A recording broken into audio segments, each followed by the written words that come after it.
is the first session on how to be comms savvy. This should only take about half an hour. I'm going to go through a few things fairly quickly, but it should be enough information to learn how to be comms savvy.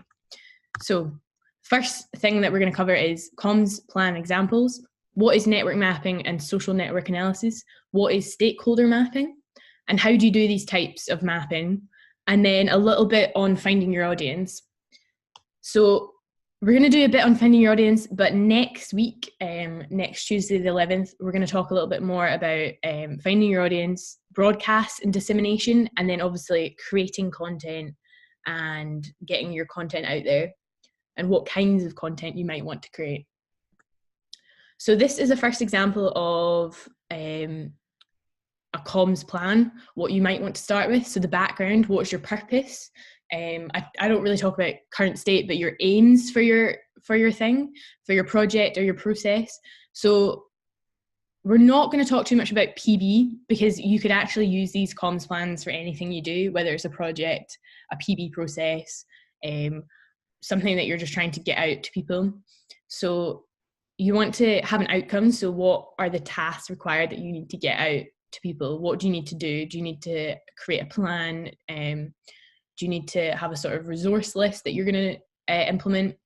Who are your audience? You need to identify who they are. Specifically, who are your audience? And we're going to come to that a little bit later. And from working out who your audience are, that's when you can develop a message. And you want to develop it to target your audience. And then obviously create a plan, get that out there, and then evaluate. So how well has this done? Communications and engagement.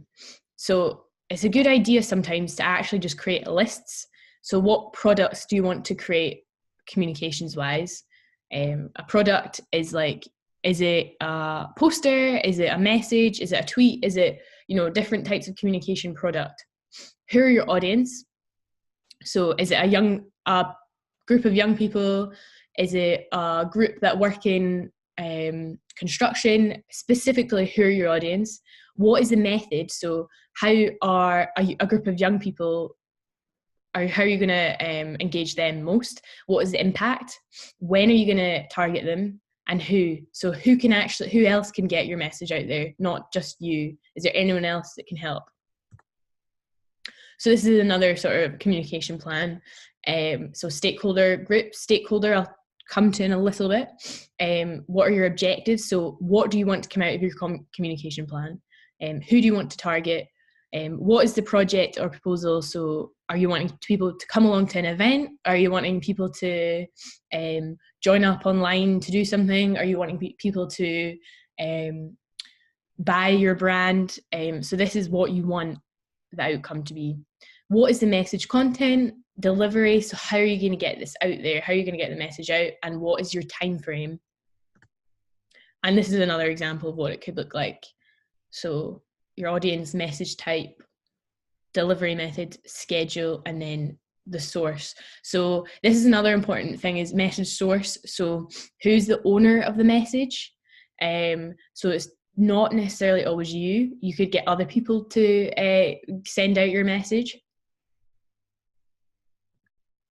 So the most important thing on doing any communication strategy is having a purpose and an aim. So PB specifically, what are the aims for your overall PB process? What are you hoping to get out of it? And this is the starting point for any design communication strategy.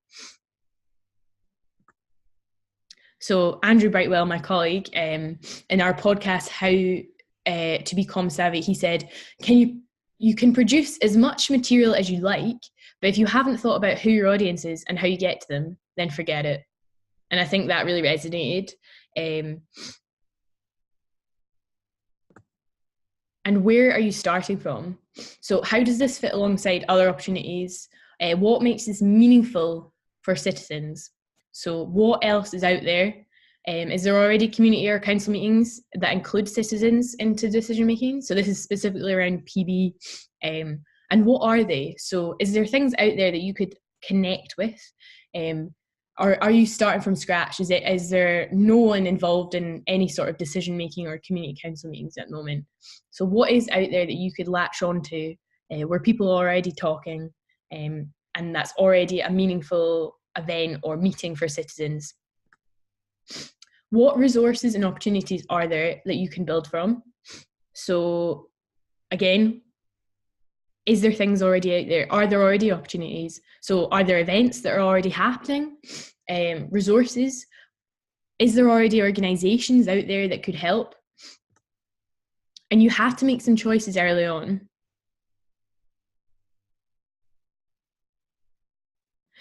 So when I was chatting to Andrew, he was suggesting that by creating a list of things, of resources, of time restraints, and think of every possible thing that could be a problem in your communication strategy, and then you want to solve the biggest problem first. So you can actually score off things that are probably not going to be as relevant. So for example, newsletters, tweets, talking to people at meetings. So what is actually going to have the most impact? So for example, people don't, in my community, they don't read newsletters. So I'm going to score that off my list. I don't need to do that because of time restraints. I don't have a printer, so I can't actually print newsletters. It's going to cost thousands of pounds to do it for the whole community. So I'm going to score that off my list. So you want to solve the biggest problem that's going to have the most impact first. And this is the most vital thing to do. And again, I'm going to talk about message in the next webinar, but the most important thing is the message. So what is the most important message that you're trying to deliver to these people? And this could change later on. So no good plan survives contact with the enemy. If something happens early on, you're going to actually need to rejig what you're doing. So do people actually care what you're doing? So in your community, it might be that people just don't care. So how are you going to get people to care? That it changes your communication strategy early on. And do you have the resources to do this? Do you have the resources? Do you have the people that are going to actually deliver your message? You're going to have to change your thinking in order to change your communication strategy quite early on. So for example, no one cares about what participatory budgeting is. They don't care. That's quite a meaningless phrase to most people, but they might care about something specific that's relevant to them. For example, a family might not care about going to a citizens meeting or whatever to talk about PB, but they might care about having the choice to decide what the new park looks like because they go to the park every day. So something relevant to them. And do you understand what work is involved? So I spoke a little bit about lists, and it's a really good idea to just list down all the kind of work that you're going to have to do in order to create a good communication strategy or plan. And how can you evaluate success? So without going into too much detail with this, it's really important to sort of have an evaluation method in place before you start. So what are your aims? You need to figure out what your aims are, what the message is, and then whether this has worked or not. So who's coming to your platform, or who's heard about it via social media, or who's heard about your message via newsletter? Can you evaluate this? So network mapping.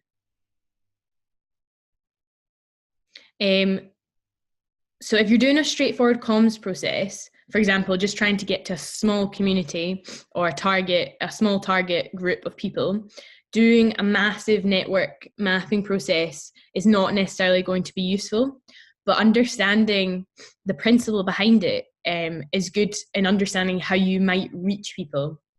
So network mapping is a way to analyze how a group of people are connected to each other. Imagine that for a moment, you can see the connections between people, the people you work with, your friends, your family, the people that you might meet during the day, and who you speak to. So if it's someone you just pass by in the street, If it's your local barista, do you talk to them? How do you talk to them? How do you know these people? The communications between you might be how you establish that connection. So whether it's ordering a coffee, or it might be something that's mutually understood. So I know them and they know me because we work together. Then imagine hitching a lift in a balloon high above the earth, but still being able to see each person and the connections between them. So this might be very complicated and it might look like a massive mess of connections of people. And these maps are often called, so the lines in which these maps create are often called nodes. So in the world of network mapping, maps tend to oversimplify things. So you might want to choose a discrete population of people, so depicted by dots in a flat imaginary space, and you can literally draw connections between them like this. So you can have a person there, so that wee green dot is a person, and how do they know this person? So you draw a line. How do they know this person? You draw a line. So who knows who? And this is typically a sample of people. So what you'd want to do is interview these people to find out who they are first, and then who they're connected to help draw out these maps. But network maps are also used to depict online networks too. So for example, social media. So on Facebook, you might have a group of friends. So how does that, you know how you get mutual friends or something like that?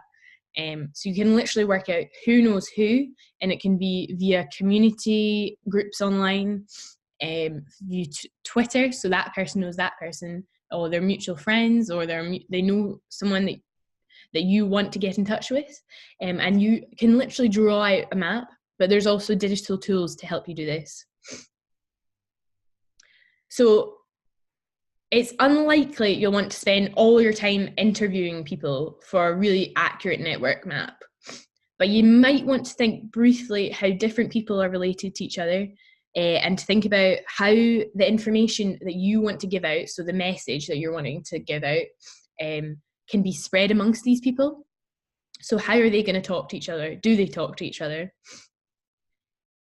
And you might also want to think about how these people are related to each other. So how likely they are to tell people your message. So because of their job or interests, are they connected to more people than others? So how sociable are they? And these are called super connectors. So because of their it could be whether they're just a very sociable person, or it could be because they've got a certain job and they just know lots of people. Are they connected to many more other people than others? And these may well be the first people you want to go to first to spread your message. So a super connected person isn't always the right person to give a message to. You also have to judge how interested they are in what you're saying, and how invested they are in the message you're giving them. And this is where stakeholder mapping can be useful.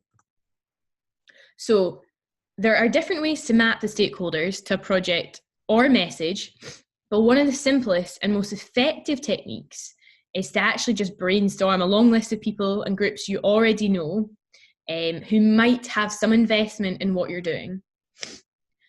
So you don't have to have a firm definition for what a stakeholder is. So to you, a stakeholder is someone that holds a stake in the message or the project that you're trying to give.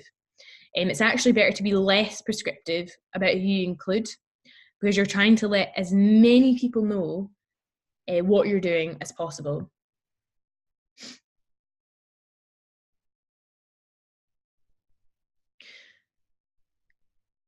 So, for example, a stakeholder might know many people, and they might have high influence over many people. So this is a personal preference, but you can use many digital tools to do this. But one way is to honestly just write it out in a mind map. So brainstorming who you know already and who you might not know, or you know of, or you know who you know that other people know. So and who has a stake in what your project is and your message. And once you've created your list, you can spend a little bit of time sorting it out. And then this is the template that we suggest using. So you can see here people that have a high interest in what you're doing, and they've got high power. You want to manage closely that relationship you have with them. But if they're not interested, so they've got low interest, but they're high power, so they've got a lot of influence, you still want to keep them informed of what you're doing, because they might decide, actually, I'm interested now in what you're doing, and then they might be able to spread the message further. But for example, if they've got high interest, so they're really interested in what you're doing, but they don't have that much power, so they don't have that much influence. So when I talk about power, I just mean influence over other people. You still want to keep them satisfied with your messaging. You still want them to spread your message. But if they've got low interest and low influence, it's not as important to keep them in the loop. Obviously, you still want to keep them informed. You still want to tell them your message. But if they're not interested and they don't have that much influence, then you can see that they're maybe not as valuable to spread your message. So by doing this diagram, you can put people in the spaces here. You can literally put, okay, this person has a lot of interest in what I'm doing and they've got a lot of influence. You can get a picture of the people and groups who have the most influence over your message, and then therefore make decisions about what kind of relationship you have with them. So in this little bubble, this is all the people that have a stake. So you can also think about, so who is already producing output? And what I mean by output is who's already producing content. So who's already putting a message out there that has a high influence and high interest in lots of things. So do these people already have a stake in the messaging? And who are the key individuals? So this doesn't just have to be newspaper or journalists. It could actually be specific people in the community that are already talking about other people's content. So insights. One difficulty with both network mapping and stakeholder mapping is that neither model gives you a picture of the people you're actually trying to communicate with. So it's like a diagram, but Holly has lots of connections and is reasonably influential, and so is Andrew. But if I gave Holly a role in our project, that would work, but Andrew, not so much. So Andrew might be powerful, influential, and interested, but the way he's going to react with what you're doing might be different. So insights like this are much harder to represent, but they're all going to be important, which is why we also encourage you to think about specific questions about the people you're trying to identify. So they might be powerful, influential, and interested, but this does not mean they will interact the same as what you're doing as someone else. So what kind of roles might they have? This is something that you might want to think about.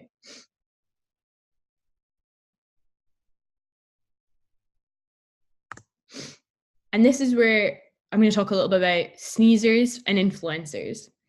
So I'm sure a lot of people have heard of influencers on Instagram or social media, where they've taken a brand or someone's approached them with a brand, and then they post a picture or whatever on Instagram saying, oh, this new coffee is delicious and I've been drinking this every day, blah, blah, blah. And because they've got a large following, their fans online may decide to copy what they're doing as well.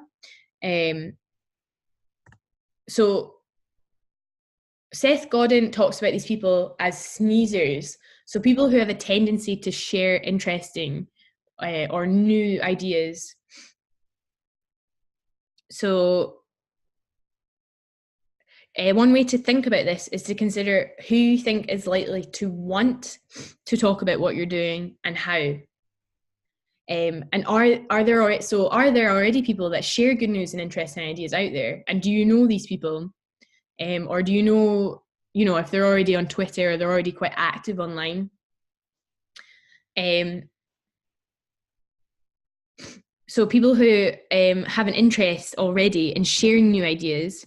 So if you go onto Twitter, you'll see lots of sneezers at work. So people who are already busy telling anyone and everyone about the amazing, great new ideas that are going to change the world. Or they could also be called tastemakers.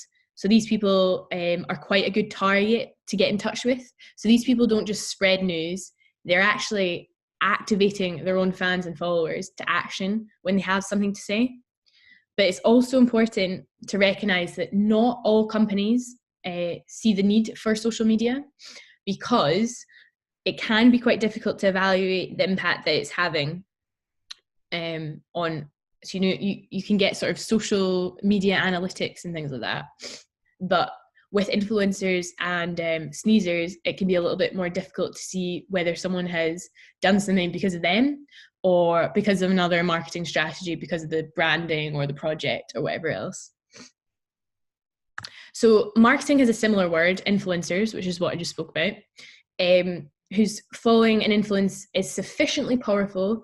So if they wear a brand or they say something political or they make a statement, then they can change a company's fortunes, because they've got a specific following that will do what they want to copy this influencer.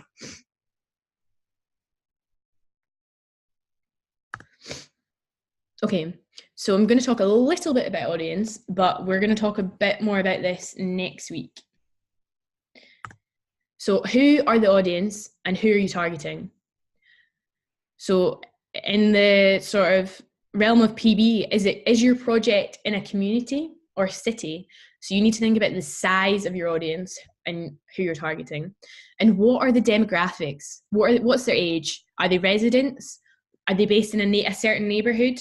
So what's their geographic location? Do they go to school? What's their education? Place of work? Do they have any hobbies or interests? So it might be that you're actually trying to target quite a wide demographic. Specifically, this is more likely for the case of PB.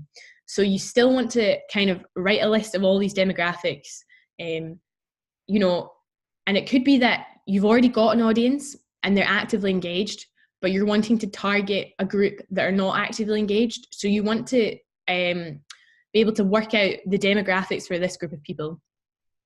And how do these people at the moment find out about things in their local area? So do they go to meetings? Do they go to sort of after school clubs or events? Do they go to bars? So where do these people go? Where do they talk? And what makes this project or process or brand relevant in people's lives? So what makes this message relevant? Why would they listen to you? Are there any similar organizations? And it doesn't have to be nationally or locally. It could be someone internationally that is doing something similar to you. So you want to think about how do they target their audience, and what advertising strategies are they currently using? And are they successful? But if not, you also want to recognize why they've not been successful. So it's a good idea to look at what others have done and learn from their mistakes so that you can create a better communication strategy and target your audience a little bit better. So Andrew Brightwell, my colleague, showed me this. So this is an upside down pyramid, and it's used a lot in communication strategy. And it looks a little bit like a honeycomb. I know it doesn't look quite right, but it's an upside down pyramid. So you've got at the top what matters most, and then further down what doesn't. So what people consume on a regular basis. So the majority of people, they might watch TV, they might use social media like Facebook, or they might occasionally listen to random exposure of news. And then further down, you can see less people watch, read, listen to news a little. Less people watch news more and follow politics a little. less people read Twitter and consume media regularly, and even less people subscribe to media or comment online. So they're actually engaging a little bit more. And even less likely people are going to actually actively campaign. And then Andrew put a wee joke in here. Hardly anyone watches all of West Wing because that's like really, really political. So understanding, so comprehension. So most people can comprehend or understand easy read and you know, things that are explained. So the majority of people, you know, so in this bit, what's the easiest bit to understand? So that's where you want to have your main message. We're going to talk more about messaging in the next week's webinar, but even less people, you know, relatable conversation. Even less people are going to understand a bit of a diagram or infographic. And it goes down news piece or article or podcast. Not as many people are going to take the time up to read an article or listen to a podcast that is based on something specific. And even less, obviously, reading academic material. So you want to think about this when you're targeting your audience, because if you're trying to target a wide group of people, then you want to make it easy to read with an explanation. And again, attention is really important. So most people have a low attention span. So at the top, you always want to create the main message. So what is the main message that you're trying to give to people? And then at the bottom or in the middle, the second bit of information that is most secondary important, and then at the bottom, not so important, but they should still read it if they're interested. So you need to think about that when you're trying to grab people's attention. And time frame. So people tend to think we want to do a project or PB process or a comm strategy now, and then they think about how to get to people afterwards. So it should actually be the other way around. You want to think about how to get to people now and then set up your PB process. I'm talking about PB in this case. So getting a group of people interested and enthused about something in a sufficient amount of time to be able to get involved can have an effect on your PB process. So you want to have enough time so that they can actually get involved or listen or become engaged in what you're doing. And you want to have enough time to be able to get materials produced in whatever format you need to. So this could be paper, so offline materials, but also online materials. And you want to make sure you have your message and it's in the same messaging for all formats. The other thing you want to be able to do is, in enough time, have attended a few meetings and have talked to people to spread the message. So you actually want to just get out and chat to people. Because a lot of the time, as I was saying before, not everyone has a high attention span, but if you talk to someone face to face, they're going to be more likely to listen to you. And giving people enough time themselves to sort of get their diaries organised and be involved if they want to. So if you give them a month's notice, they're more likely to come along than if you give them a couple of days' notice or a week's notice. So promotion and outreach, and this is going to cover sort of all the channels that you might want to hit.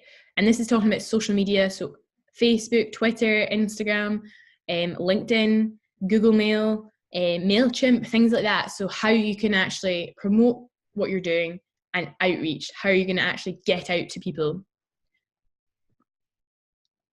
So on offline and online communication, that says offline and offline, that's a wee mistake there. But notice boards, so offline would be notice boards, local newspapers, newsletters, posters and flyers. So what's actually going to be the most relevant or have the most impact on your target audience? Who actually reads notice boards?